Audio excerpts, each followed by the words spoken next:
રૂપી જે નારી છે ને શબ્દ રૂપી જે નર છે ને આ બેનું એક મતું થાય તો સ્વર્ગાપુરમાં સતું થાય. સ્વર્ગાપુર એવું નથી કે આકાશમાં છે. સ્વર્ગાપુર તમારી અંદર છે. જીવતો જીવ કોઈ પણ ઈચ્છા ન રહે અને આનંદથી જો શ્વાસ નીકળી જાય તો સમજો સ્વર્ગાપુર છે. પણ જતા જતા કોઈક બળતર ચાલુ રહે તો સમજો કે નરકાસુર છે. મહાપુરુષો આપણા જગાડી રહ્યા. તમામ સંતોના ચરણમાં વંદન કરીને આપણે સત્સંગની વાત કરીએ. આજે જે સંતો મળ્યા છે ને એ જેમ હતા એમના એમ છે જ. સંત બીજ પલટે નહીં, જુગ જાય અનંત. કર્મ સંજોગે ઊંચ નીચ કરાવતા રહે પણ રહે સંતનો સંત. પણ જીરું જો પાકતું હોય ને પ્રતાપરો એ કદર ના હોય. એ ઊંધા વાળા તો કદર કરે. આ બાજુ બટાકા પાકતા હોય તો ડીસા વાળા કદર ના હોય. એટલે મહાપુરુષો વાત છે કે પોચ તત્વનો આ દેહ મનુષ્યનો આપણને મળ્યો છે અને મળવાથી માતા પિતાના ઋણમાં છીએ આપણે. માતા પિતાએ આપણને જન્મ આપ્યો છે આ દેહનો. અસલ જન્મ આપણો સદગુરુ મહારાજ કરાવે અને જન્મ થયા પછી તમારો અવતાર થઈ જાય. અને ત્યારે ભારતના સંતોએ કીધું, હે માનવ, હવે તું વિશ્વાસ કરી લે, સમય બનીને તને સમજાવું છું. આ દુનિયામાં મારી ઈચ્છાથી હું અવતાર ધારીને આવું છું. અને ઈ મહાપુરુષો કહે છે કે આ આયો છે ને એ ઘટ લઈને જતો રહે કોઈની મરજી વગર. તમે એમ ન સમજતા કે શ્વાસ હું લઉં છું. જો તમે લેતા હોય તો તમે જવાની ટાઈમે રોકી શકો. તમે જ જો શ્વાસ લઈ શકતા હોય તો તમે જતો હોય તમે રોકી શકો. પણ આ સત્તા છે પરમેશ્વરની, જેને સદગુરુની સત્તા કીધી છે. એ સદગુરુ સિવાય કોઈની સત્તા ચાલતી નથી અને ચાલવાની. તેમાંય વાણીમાં હમણાં વાત ગાઈ કે રામની અજબ છે આ રચના, એનો પાર કોઈ સામાન્ય મનુષ્યથી નહીં પાવે. ભલે આકાશમાં વિમાન ઉડાવે પણ રામની ઘડેલી રચના એનો પાર મનુષ્ય નહીં પાવે. રાત દિવસ કરે મજૂરી રૂપિયા ઢગલો ઘેર લાવે, ભોગવવાનો સમય આવે ને રામનો તેડા આવે એટલે ભોગવાવે. ઘણા રૂપિયા ભેગા કરવામાં જ જિંદગી જતી રહી. રૂપિયા એટલા બધા ભેગા કરે કોઈ સારું ખોય. ઘણા રૂપિયા ભેળા થાય ને એટલે ભગવાન પર ડાયાબિટીસ આવે એમ લે કે ખા લાડવા તા. ભેળું કરવામાં જ રાખ્યું, ખાવામાં ન રાખ્યું. મજા કરી લ્યો, મજા કરવા જેવું છે. પોચ તત્વનો દેહ મળ્યો છે ને સાહેબ, આ વાત કેવલ મનુષ્ય સમજી શકે, બીજો કોઈ સમજી શકે એવો નહીં. પરમાત્મા કેવો છે ને આપણે કેવા છીએ ને, તમારા વચ્ચે પરમાત્મા વચ્ચે શું ભેદ પડ્યો છે. કારણ કે એનું સંતોએ વાણીમાં વર્ણન બહુ કર્યું છે સાહેબ.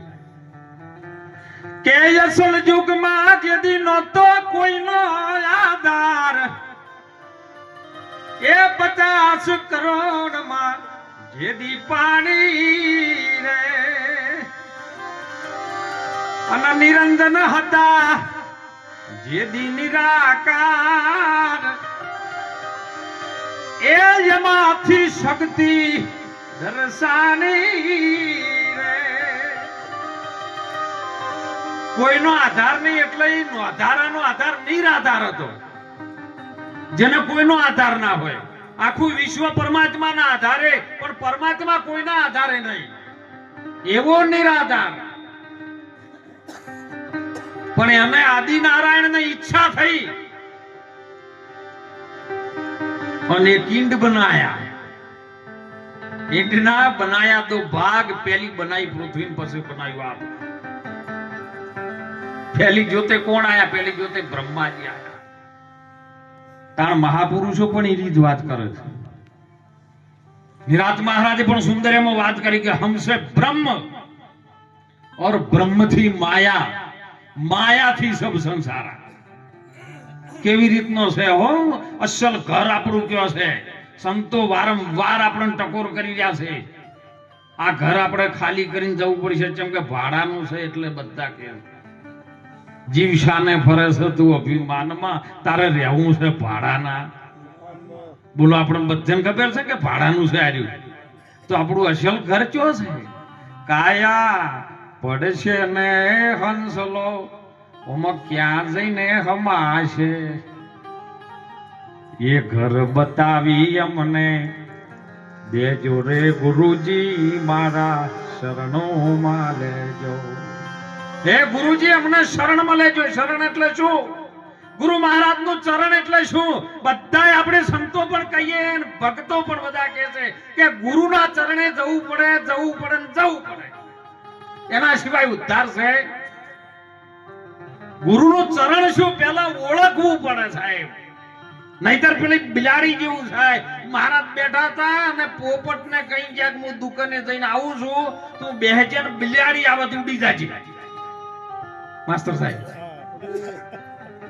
હું ગામમાં દુકાને દૂધ લઈને આવું છું બિલાડી આવે પોપટ ને કે તું ઉડી જાજે લ્યા. મહારાજ જ્યાં ગામમાં દૂધ લેવાનું બિલાડી આવીને પોપટ ને પકડ્યો ટેહ ટેહ કરવા માંડ્યો અને એવામાં મહારાજ આવી ગયા નેટ છોડાયો. મોડ મેં પ્રાણ હતો પોપટ ને કીધું તને લે કીધું તું કે બિલાડી આવે તુડી જાજે બિલાડી આવે તુડી જાજે. પોપટ કે કીધું તું કે બિલાડી આવે તુડી જાજે પણ બિલાડી જેવી હોય ખબર નથી. બધા ગુરુના ચરણે જવું પડે ચરણે જવું પડે. પણ ચરણ શું એ તો સમજાવવું પડે કે વને ચરણ કહેવાય ને હોય રેવાય નહીં. કતાર તો બધા મહારાજ ચરણે તો જોય છે પણ બીજા ધારે બીજા ફરતા હોય છે. ગુરુ મહારાજ નું ચરણ છે એ જ વચન છે સાહેબ. જો વચનમાં તમે વરી જો ને તો મહાપુરુષો કીધું કે વચને વર્યા વિશ્વથી થઈ ગયા ન્યારા. પૂજા થઈને દેવો રામ કૃષ્ણજી જેવા ઝળકિયા જગતમાં પુરાણમાં દાખલો લેવો. જેને ગુરુના વચન સિવાય બીજું કોઈ ન વાલું લાગ્યું. ગુરુનો વચન માટે જેને રાજ છોડી દીધું. ગુરુના વચન માટે પોતાના દીકરાને ખોડીને આપી દીધા. જય હો જય. ગુરુના વચન માટે પોતાની પત્નીને હાથ ડાલીને આપી દીધું લે બાપા લઈ જા. આ વચન મને અશોકજીએ ફોન 3-4 વખત કર્યો. કીધું જો તમે ભાવતાલ કરતા હોય તો રહેવા દેજો મને. મારી હઠ હારી છે સાહેબ.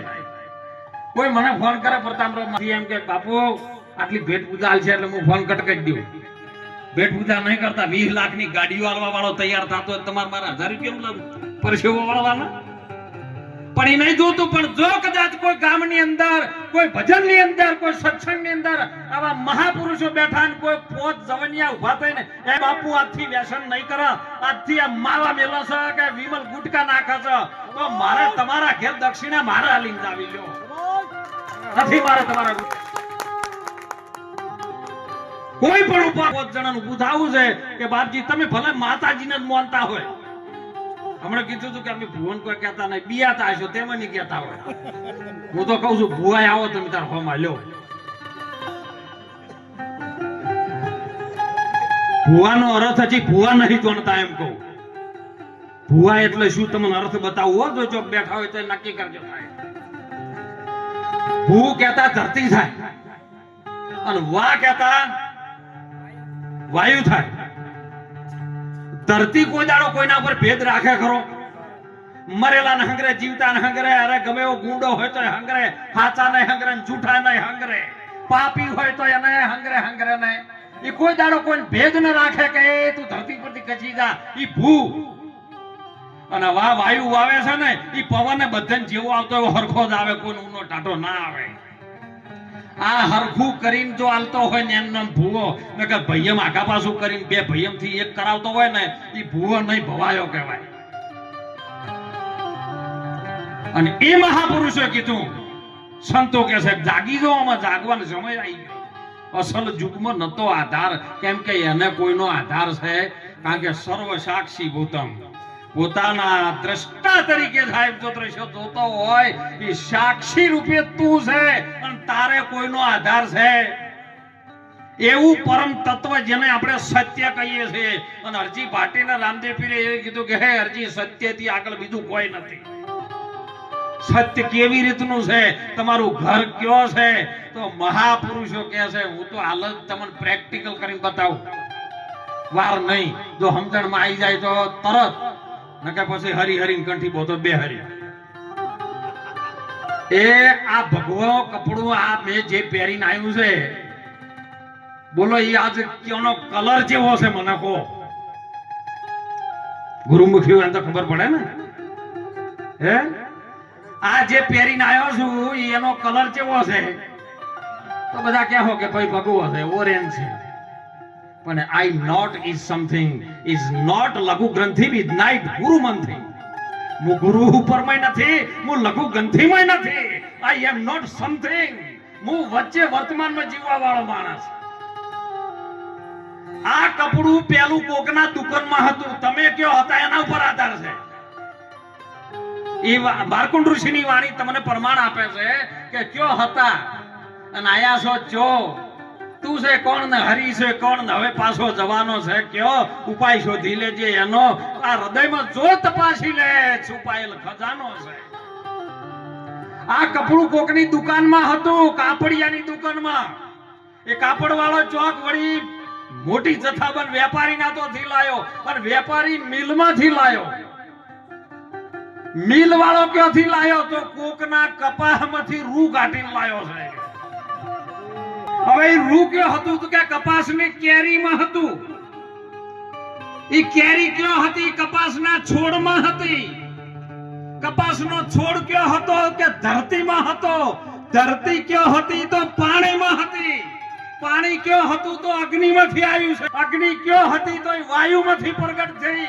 વાયુ કયો હતો તો આકાશમાં હતો. આકાશ કયો હતું તો પોચ ભૂતેનું બનેલું શરીર જેને પ્રકૃતિ કહીએ છે, એ પ્રકૃતિમાં પોચ ભૂત હતા. અને પોચ ભૂતની જે બનેલી પ્રકૃતિ કયો હતી, એ પ્રકૃતિ તમે જેને બ્રહ્મ કહો છો એ બ્રહ્મમાં હતી. અને બ્રહ્મ કયો હતો, એ તમારામાંથી ઉભો થયેલો બ્રહ્મ છે. તમે ક્યોય નતા, તમે હતા જ. આ બધું રચના એમ તમારામાંથી આવી. આ તમારું ઘર જો દળી જાહે ને, ઈ દાડો ઈ આચરણમાં રહો, ઈ વચનમાં રહો તો બેડો પાર થાય, નહીતર કોઈ થવાનો નથી. અને એ જ મહાપુરુષો કહે છે કે આ વાત સમજણમાં પડે ને તો માણસને પડે, નહીતર ઢોરા બોજેલા હોય, ગાયો બોજેલી હોય, ઘેટા બકરા હોય, મોટા મોટા આપણા કરતી કોણ નહીં એને. પણ એનારી વાતની ખબર પડે કે ઉપર સંતો આયા છે, આપણે ઉભો થઈને જય ગુરુ મહારાજ કરવા જાવ. હે બેસ્યો આવી ખરી ના, એને ખબર જ ના પડે આ વાતની.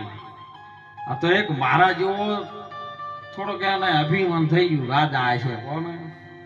અને એના જેવા જેવા આવા બધા સંતો આવે ને એટલે સંતો પકડી પકડીને ક્યાંક ઉભારો, મને 3 વાતનો જવાબ આલો.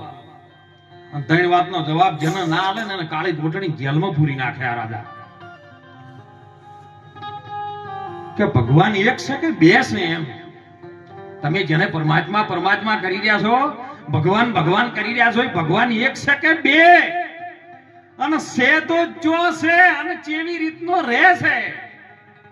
અને ત્રીજો પ્રશ્ન એવો છે કે ઈ હાલ શું કરી રહ્યો છે. બસ આ 3 પ્રશ્નના મને જવાબ આલો. એટલે કોકને પૂછાય કે તમે ભગવાન જોયો કે હા, બોલો કેવો છે. હવે કહેવાય ખરું, કારણ કે નિરાત મહારાજે એમાં વાણી વર્ણન કર્યું છે. વાણીમાં આવે એ તો વણસી જાય, અને નિર્વાણી પદ છે સાચું. નામ રૂપ ને ગુણથી ન્યારું છે, જાહેર પદ ને હું જાચું. આ નામ દેહનું છે, તમારું હોમું દેખાઈ રહ્યું શરીરનું રૂપ છે, અને જે બોલે રહ્યું છે અને તમે જે બોલો છો એ ગુણ છે. આ ત્રણેયથી પર છે એ પદને જાણવાનું. એ અવિનાશી પદ છે, જેનો વિનાશ નથી થતો એવું પદ. એટલે એક મહારાજ આવતા હતા હોમેથી, અમારે પ્રતાપરામ મહારાજ જેવા છે ને, એનો આ રાજા ઉભા રહ્યા છે. ઉભારો, મને 3 પ્રશ્નનો બાપુ જવાબ આલો. તમે તો મહારાજ છો ને, એમાં એક છે કે બે છે? અને પરમાત્મા કેવી રીતનો છે અને હાલ કયો રહે છે? અને ત્રીજો પ્રશ્ન મારો એવો છે કે પરમાત્મા હાલ શું કરી રહ્યો છે? બસ આ 3 પ્રશ્નનો જવાબ આલો. એટલે બાપજી બહુ ગુરુમુખી હતા ને સાહેબ એમને કીધું કે અરે એ વાટ વચ્ચે આખો હોના જેવો માલ મળે એવો છે, તારે જવાબ જ જોવે છે ને તો ઘેર લઈ જા, ચા પાણી કર, ગોધર કોક શીરો બીરો બનાય, ખાવા માટે કોક આલ ભૂખ લાગી છે લઈ જા, તાર જવાબ જોતો હોય તો. અને નાલું ફોછે ચડાવીએ જા. રાજાને એમ થઈ ગયું કે આજ મળ્યો બાપુ તરત લાયા. બગીચા પણ કે મારા તારા મહેલમાં ઉતારો નહીં, મને શેઠે આલજી પાછો. બગીચો હતો ને, બગીચામાં અસલ રોમ ગાટલા બાટલા પાથરીને સગવડ બધી કરાઈ દેતી. અને ગોમમાં જ એક જણાને પકડી લાયક, માને તારા જેવા નહીં, તારા હાલ જવાબ જોવે છે કે તારે બધાના હોમો જવાબ જોવે છે. એટલે રાજાને એમ થયું કે મારું બધું બધાને પૂરેલા છે ને, હવે જે ઓછી જતા રહ્યા છે એ તો પાછા આપવાના જ નહીં, ભીખ ના માર્યા. પણ મને 1 અઠવાડિયાની મુદત આલો ને, અઠવાડિયા પછી બધાને ભેળા કરવા છે. અને આ જવાબ ભેળા છો ને પછી લેવો છે કે જા 3 અઠવાડિયા સુધી તારે હોય તાકવાનું. પણ મને એક માણસ હોય આપી દે જે મારી જોડે રેન સેવા કરી શકે. એક માણસ ગામમાંથી પકડીને લાયો, બહુ ભગત મોણ, અને બાપુના જોડે બગીચામાં જે ઓયડી બનાવી હતી એ રહેવા માંડ્યો. બાપુ અને રોજ જ્ઞાન પીરસે, હે તું આ છે, તારો ભગવાન આવો છે, હું ઓમ છે. અને હાથ દાડામાં બધું હતું એટલું, જેટલો આખો ઉપદેશ થઈ ગયો. હમણાં વાત નથી કરી હાથમાં દાડે તક્ષક નાક કરડવાનો છે, આ બધા બેઠે એમાં હાથમાં દાડે બધાને કાઢવાનો છે, બધાનું મોત છે. બોલો એમ ના સમજાતા કે બાપુ બીવરાવે, પણ હાથમાં દાડે બધાને કાઢવાનો છે. જો સમજણમાં ના આવે તો રવિવાર થી મોડી સોમવાર સુધી 7 દાડા જ આવે. ચિયા દાડે કાઢ્યા હું નહીં કહેતો, પણ 1 દાડો કાઢવાનો. પણ જો ગુરુનું ચરણ સેવીને જો પોતાના પદની પ્રાપ્તિ કરી લ્યો ને, તમે કોણ છો એ ઓળખી લ્યો ને, તો તમને આર્યો કાળો નાક કાઢવાનો નથી. એટલે મને કહી દીધું કે આવી રીતનું છે. કાલે રાજા આવશે ને આપણને લઈ જાહે રાજ દરબારમાં, આરી વાતનો ભેદ બતાવશે. તો એમ કરજે, મારા કપડા જે હશે ને એ તારા પહેરવાના, અને તારા કપડા મને પહેરવા રાજ દરબારમાં મારે જવાબ આલવાના છે કે બાપુ મરાવાનો દાડો છે કે શું? રાજા કાલે તમે જવાબ મને તો ચો આવડે છે આર્યું, તમે ન આલો અને આ જવાબ હું ના આપી શકું દીધો મને ફોસીના મોતને ચડાવે. પણ તારે એટલું કહેવાનું કે રાજા પ્રશ્ન પૂછે ને એટલે તારું એમ કહેવાનું કે આ તો હું છું, મારો સેવક આપે. હમણાં નતું કીધું મોરને યાડન ચિતરવા ના પડે, મોરને યાડ જ ના આવે. લ્યો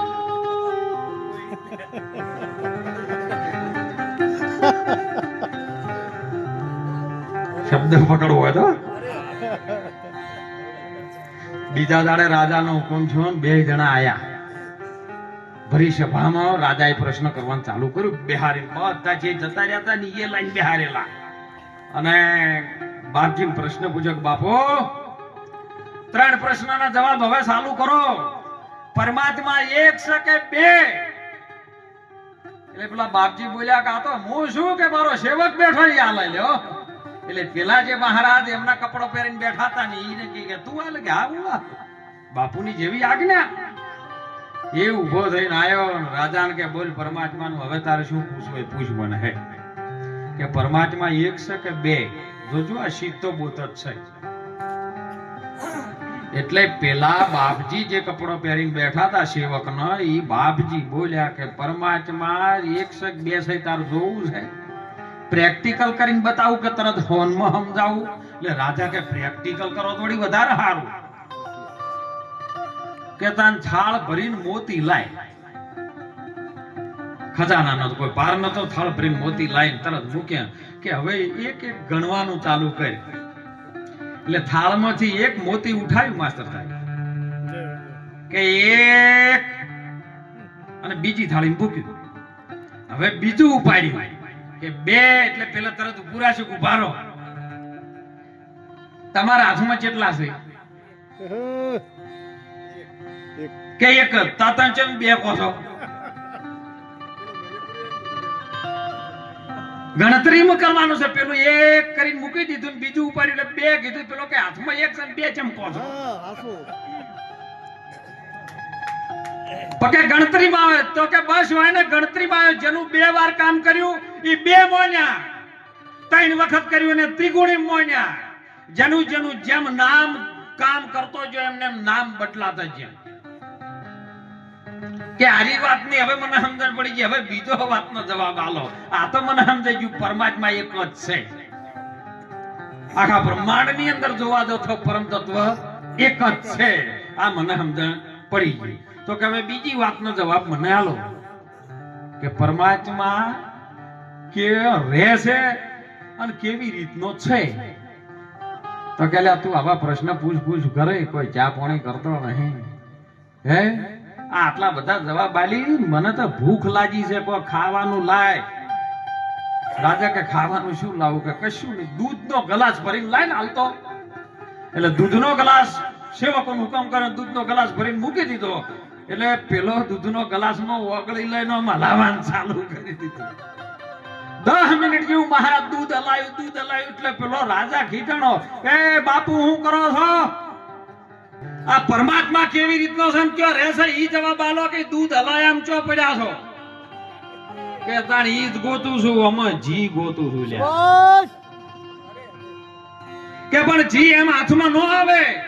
પણ તને ખબર છે કે જી છે કે હા છે દૂધમાં ઘી, તો બસ આ દૂધ છે એવી રીતનું છે. અને આ છે પણ ઘી જેવો છે. બે પ્રશ્નોના જવાબ આલ્યા. પછી કે હવે ત્રીજો શૈલ્યો પૂછો ને કે ફાંસીના મોચડે છો. કે બોલો કે પરમાત્મા હાલ વર્તમાનમાં શું કરી રહ્યો છે? કે એમ કરો, તમારે લે કરવું છે ને અમારે આ કરવાનું. તમારે લેવું હોય ને તો લેવા વાળાનો હાથ હોમ આવે અને હાલવા વાળાનો ઉપર આવે. તો કે શું કેવું છે કે તમે હોય નેચે આવો લેવું હોય તો મને એ ગાડી બે હોય જો તો હું આમ હાલું. હવે જે ફકીર હતો ને એ સાહેબ ઉઠી અને ગાદી પર રાજાની બેઠો અને રાજા ઉતરી નીચે બેઠો. રાજાએ પૂછ્યું કે હવે બોલો કે હજી તમને ખબર પડી પરમાત્મા આ કરે છે.